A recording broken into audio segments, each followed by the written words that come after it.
Hello বন্ধুগণ, আমি সাধনা নতুন একটা ঝাঁকানাকা রেসিপি নিয়ে চলে এলাম রান্নাঘরে। আজকে আমি তোমাদের সাথে শেয়ার করছি পাঞ্জাবি স্টাইলে ভেন্ডি ফ্রাই রেসিপি। বানানো ভীষণ সহজ, গরম গরম ভাত অথবা রুটি পরোটার সাথে খেতে দারুণ লাগে।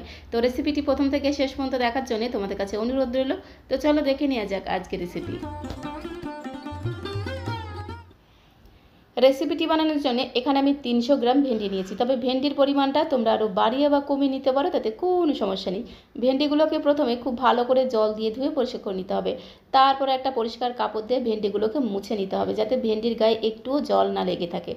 তারপরে ভেন্ডিগুলোকে ঠিক এইরকম করে একটু ঝাঁকানাকা করে কেটে নিতে হবে। আমি একটা ছুরি দিয়ে একটা ভেন্ডির মাঝখানে দুফালি করে একদম ঝাঁকানাকা করে মানে ঝটপট করে কেটে নিচ্ছি। তোমরা তোমাদের সুবিধা মতো বটি দিয়েও কেটে নিতে পারো, তাতে কোনো সমস্যা নেই।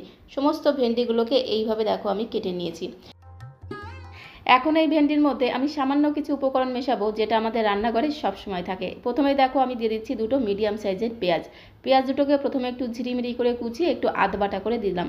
এইভাবে পেঁয়াজটাকে একটু কুচিয়ে নেওয়ার পরে আধবাটা করে দিলে খেতে দারুণ লাগবে।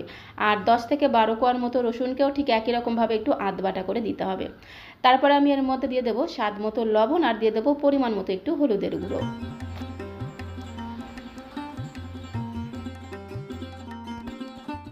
দিয়ে দেবো 1 চামচের 3 ভাগের 1 ভাগ জিরের গুঁড়ো, 1 চামচের 3 ভাগের 1 ভাগ দিয়ে দেবো ধনিয়া গুঁড়ো। সমস্ত গুঁড়ো মশলা একদম অল্প পরিমাণে দেবো, তাহলে খেতে আরও বেশি ভালো লাগবে। সাথে দিয়ে দিচ্ছি দেখো একটু গোলমরিচের গুঁড়ো। আর আমি এখানে খুব সুন্দর একটা রঙের জন্য একদম সামান্য পরিমাণে একটু কাশ্মীরি লাল লঙ্কার গুঁড়ো দিয়ে দিচ্ছি। সাথে দিয়ে দিচ্ছি একটু ঝাল লঙ্কার গুঁড়ো। তো এটা কিন্তু সম্পূর্ণ অপশনাল, ঝাল লঙ্কার গুঁড়োটা তোমরা দিতেও পারো আবার নাও দিতে পারো। তারপরে 2 চামচ সর্ষের তেল নিয়েছি, কাঁচা সর্ষের তেলটাকে এই সমস্ত কিছুর সাথে খুব ভালো করে মিশিয়ে নেব। নর্মালি আমরা যেভাবে ভেন্ডি ফ্রাই বা ভেন্ডি ভাজা খাই, সম্পূর্ণ ভিন্ন পদ্ধতিতে একদম পাঞ্জাবি স্টাইলে ভেন্ডি ফ্রাই করব।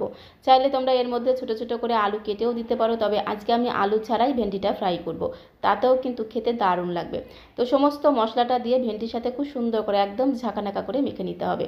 খুব ভালো করে দেখো মশলাটা ভেন্ডির সাথে মিশিয়ে নিয়েছি। এখন এই ভেন্ডিটাকে আমাদের ভেজে নিতে হবে, তার জন্য চলে যেতে হবে কড়াইয়ের কাছে। গ্যাসের ফ্লেমটা অন করে দিয়ে একটা কড়াই বসিয়ে দিলাম। কড়াইটা গরম হয়ে গেলে 2 চামচ দিয়ে দিলাম সর্ষে তেল। এই ভেন্ডি ফ্রাইটা সর্ষে তেলে ভাজার চেষ্টা করবে, তাহলে টেস্টটা দারুণ আসবে। তেলটা যখন গরম হয়ে যাবে, খুন্তি দিয়ে একটু ঘোটানাটা করে কড়াই গায়ে লাগিয়ে নিতে হবে। কড়াই আর তেলটাকে খুব ভালো মতো একটু গরম করে নিতে হবে। তারপরে দেখো তেলের মধ্যে আমি 1 চামচের 3 ভাগের 1 ভাগ দিয়ে দিলাম মেথি ফোড়ন। একটু মেথি ফোড়ন দিলে খুব সুন্দর টেস্ট হবে, সাথে সাথে ঘ্রাণটাও কিন্তু দারুণ হবে। 1 চামচের 3 ভাগের 1 ভাগ দিয়ে দিলাম গোটা জিরে ফোড়ন।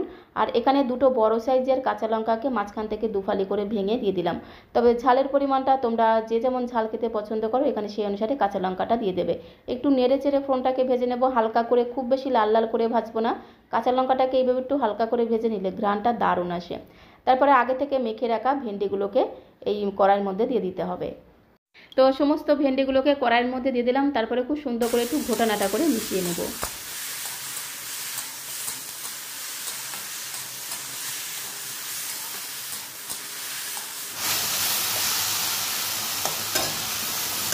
গ্যাসের ফ্লেমটা মিডিয়াম টু হাইতে রেখে ভেন্ডিগুলোকে প্রথমে খুব ভালো করে নেড়েচেড়ে মিশিয়ে নিতে হবে। তারপরে গ্যাসের ফ্লেমটা একদম লো করে দিতে হবে। গ্যাসের ফ্লেমটা একদম লোতে রেখে ধামা চাপা দিতে হবে, মানে ঢাকনাটা বন্ধ করে গ্যাসের ফ্লেমটা একদম লোতে রেখে 5 থেকে 6 মিনিট সময় ধরে প্রথমে ভেন্ডিগুলোকে একটু ভেজে নিতে হবে। মাঝখানে ঢাকনাটা খুলে অবশ্যই কিন্তু একটু নাড়াচাড়া করে দিতে হবে, না হলে আবার তলা দিয়ে পুড়ে দিতে পারে। তো 5-6 মিনিট পরে ঢাকনাটা খুলে আরও একবার ভেন্ডিটাকে খুব ভালো করে একটু নেড়েচেড়ে মিশিয়ে নেব। তারপরে আমি এর মধ্যে দিয়ে দেবো স্বাদ মতো 1/2 চামচ চিনি। একটু চিনি দিলে এই ভেন্ডি ভাজার টেস্ট দ্বিগুণ বেড়ে যাবে। ভেন্ডির মধ্যে কোনো রকম জল দেবো না। এই পেঁয়াজ রসুন আর ভেন্ডি থেকে যে জলটা বেরোবে, সেটা থেকেই কিন্তু ভেন্ডিটা খুব সুন্দরভাবে নরম হয়ে যাবে।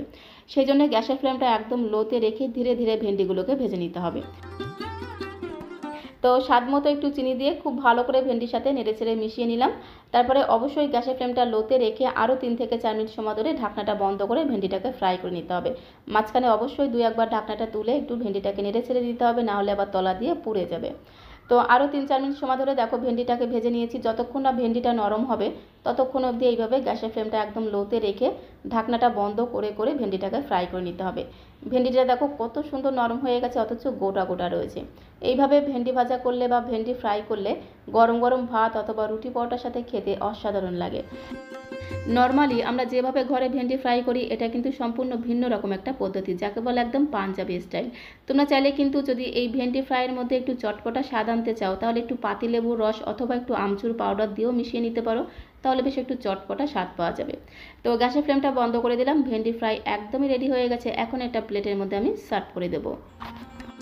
তো বন্ধুগণ, আজকের এই ভেন্ডি ফ্রাই রেসিপিটা তোমাদের কাছে কেমন লাগলো অবশ্যই কমেন্ট বক্সে লিখে জানিও। ভালো লাগলে প্লিজ একটা লাইক করে দিও, আর যদি বেশি ভালো লাগে তাহলে একটু বন্ধু বান্ধবদের সঙ্গে শেয়ার করে দেওয়ার অনুরোধ রইল। আর নতুন বন্ধু হয়ে থাকলে চ্যানেলটিকে সাবস্ক্রাইব করে দিয়ে পাশে থাকার অনুরোধ রইল, তাহলে যখন এরকম সুন্দর সুন্দর নতুন নতুন রেসিপি আপলোড করবো সঙ্গে সঙ্গে নোটিফিকেশন আগে তোমার কাছে পৌঁছে যাবে। তো আজকের মতো এই পর্যন্ত, সবাই ভালো থেকো, সুস্থ থেকো, আবারও দেখা হবে নতুন কোনো ভিডিওর সাথে। ততক্ষণে সবাইকে অসংখ্য ধন্যবাদ।